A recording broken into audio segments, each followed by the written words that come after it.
I wish happy Children's Day to the most precious gifts that we have from Allah Subhanahu wa Taala. तो ये दिन हम इसलिए बनाते हैं just to raise awareness regarding the rights, education and welfare of the children. और ये हम 14 नवंबर को मनाते हैं इसलिए to honor the first Prime Minister of India, Pandit Jawaharlal Nehru, because he had fought for the rights of children.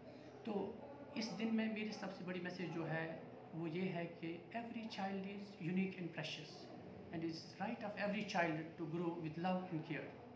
But बदकिस्मती से हम parents, I should say most of the parents but not 100%, हम अपने बच्चों को quality time नहीं दे पा रहे हैं और हमारे पास ये टाइम भी नहीं होता है कि हम अपने बच्चों को अंडरस्टैंड कराएं कि ये हेल्दी फूड है और ये अनहेल्दी फूड है।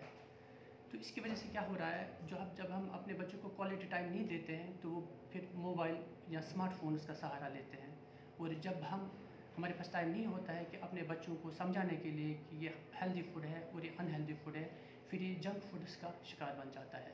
On this day I want to tell you know that our children are future of our nation, so we should care about our children, that's the most important thing.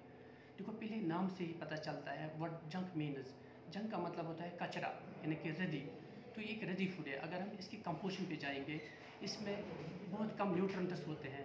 Nutrients में vitamin और minerals आते हैं। देखो अगर एक बच्चों को proper nutrients नहीं मिलते हैं तो इसकी ग्रोथ एंड डेवलपमेंट पे असर पड़ जाता है। आप खुद ही सोच सकते हो एक बच्चे के सेहत पे कितना असर होता है, ग्रोथ एंड डेवलपमेंट पे असर पड़ता है। और अगर आप इसके अलावा देखोगे जंक फूड्स में शुगर, साल्ट, फैट और कैलोरीज का बहुत अमाउंट होता है, बहुत ज़्यादा अमाउंट होता है। इसकी वजह से क्या हो जाता है कि बहुत सारी डिजीज़ के लिए एक सॉर्ट ऑफ रिस्क फैक्टर बन जाता है। जैसे अगर हम देख लेंगे मोटापन या ओबेसिटी जिसको हम बोलते हैं वो आ जाता है बच्चों में।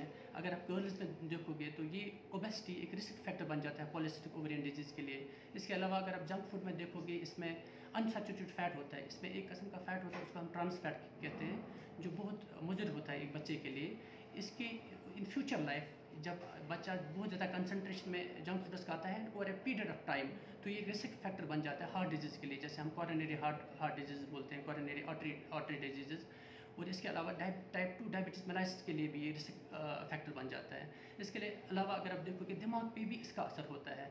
रिसेंटली रिसर्च हुई है न्यूरोलॉजी में जिसमें ये देखा गया है कि अगर एक बच्चा ज़्यादा जंक फूड खाता है and over a period of time, तो इसका इफेक्ट दिमाग पे वैसे होता है जैसे अल्जाइमर्स डिजीज़ का होता है। अल्जाइमर्स डिजीज़ ओल्ड एज में डिजीज़ होते हैं जिसमें श्रिंकेज जा जाता है ब्रेन में। तो आप खुद सोच सकते हो कि इसका कितना बड़ा इफेक्ट है।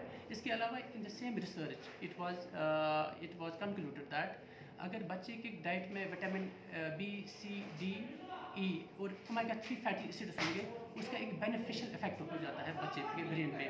और इसमें ये भी देखा गया है कि अगर ये जो ट्रांस फैट होता है ये right from the fetal life brain पे असर करता है। जैसे अभी माँ के पेट में ही बच्चा है तो वहीं से ये असर स्टार्ट करता है, ये ट्रांस फैट एसिड। तो इसलिए ये भी कंक्लूड किया गया कि प्रेग्नेंट फीमेल्स को अवॉइड करना चाहिए जंक फूड्स। तो आप देख सकते हो कि कितने असर है। इसके अलावा अगर देख लोगे constipation very common, I am a paediatrician, I see a lot of constipation children because of junk food. Low fibre content है, कॉन्स्टिपेशन हो जाएगी। इसके अलावा आजकल बहुत कॉमन कंप्लेंट है, बच्चा नहीं खाता है घर का फूड। क्यों? बिकॉज जंक फूड्स की वजह से इसके एपेटाइट पे असर पड़ जाता है और इनडाइजेशन। सो अगर हम डिस्कस करेंगे तो इस huge problem we have to C.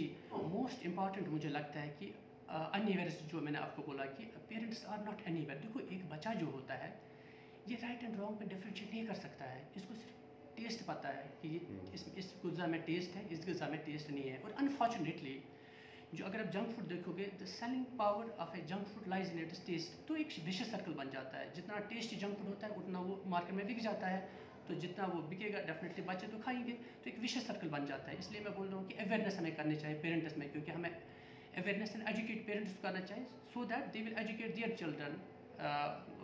Number 2 मुझे लगता है कि नंबर सेकंड रीज़न जो मोस्ट इंपॉर्टेंट है that is because of office tension, whatever workload, right and left pulls and push.